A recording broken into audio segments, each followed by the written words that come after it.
Ada 4 zikir yang kita boleh baca dan dia boleh menjadi pendinding, menyelamatkan kita daripada 4 bahaya dan masalah.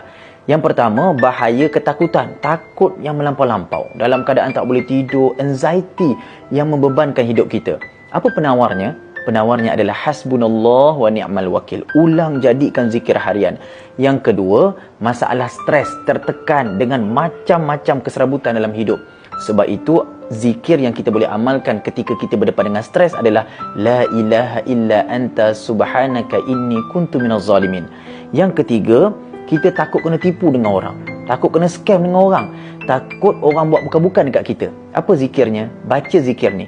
Wa ufawwidu amri ilallah innallaha basirum bil ibad. Ulang zikir ni. Dan yang keempat, kita tak nak orang ambil harta kita dalam keadaan kita tak redha. Betul tak? Jadi zikirnya adalah Masya Allah, la hawla wa la quwwata illa billah.